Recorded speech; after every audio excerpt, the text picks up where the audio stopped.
এক রকমের দুই যমজ ভাই। এক ভাই হারিয়ে গেলে আর এক ভাই কোনো কাজের থাকে না। বলুন তো কে সে দুজন? না, প্রত্যেকটি উত্তর কিন্তু কমেন্টে ছুঁড়ে মারবেন।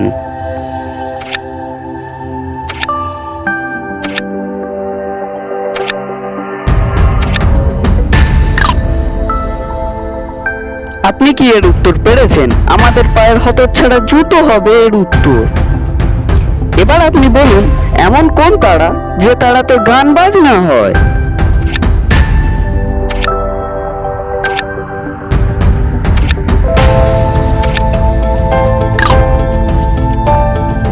আপনার উত্তর কমেন্টে ছোঁড়াছুড়ি হয়ে গেলে এবার আমার উত্তর শুনে নিন। আমাদের প্রিয় এক তারাতেই গান বাজনা হয়, তাই না?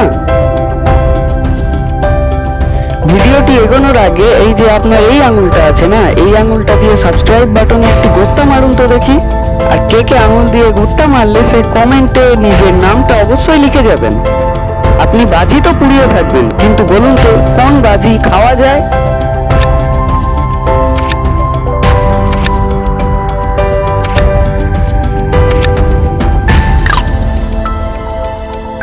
আপনার উত্তর কি? এখানে সঠিক উত্তর হবে ডিগবাজি। আপনি যদি ছোটবেলায় ডিগবাজি খেয়ে থাকেন অবশ্যই কিন্তু কমেন্টে ছুঁড়ে মারবেন। আর যেটা বলতে আমি ভুলে গেছি, আপনি যেমন সাবস্ক্রাইব বাটনে গোত্তা মারলেন তেমন লাইকের বাটনে গোত্তা মেরে মেরে ভেঙে দিন তো দেখি। এখন বাজারে যেটাই কিনতে যাও না কেন খুব দাম। আচ্ছা, আপনি একটা দাম বলুন তো যেটা দোকানে বিক্রি হয়।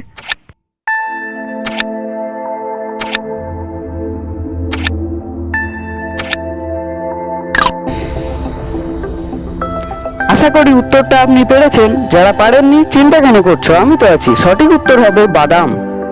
বলুন তো দেখি আপনি এর উত্তর পারেন কিনা। রাত্রির অন্ধকারে যায় যার ঘরে, সকালবেলা সেই ঘরের লোক কান্নাকাটি করে, তাও আবার প্যাঁ প্যাঁ করে। বলুন তো এর উত্তর কি হবে?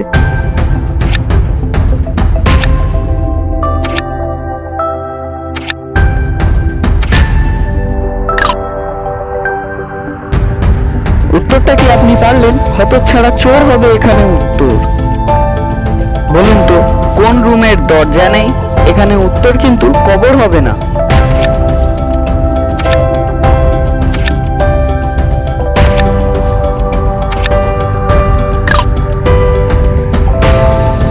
উত্তরটা কি আপনি পেরেছেন? এখানে সঠিক উত্তর হবে মাশরুমের কোনো দরজা থাকে না। আপনার উত্তর কি? কমেন্টে গিয়ে ছোড়াছুড়ি শুরু করুন তো দেখি। কোন প্রশ্নের উত্তর সবসময় বদলাতে থাকে?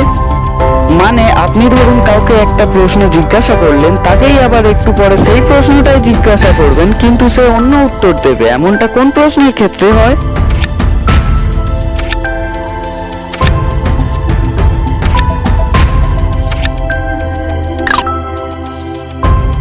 যে প্রশ্নের উত্তরে সবসময় উত্তর বদলাতে থাকে সেটি হলো এখন কটা বাজে। আপনি যে আমার ভিডিও দেখছেন এখন কটা বাজে অবশ্যই কমেন্টে বলবেন।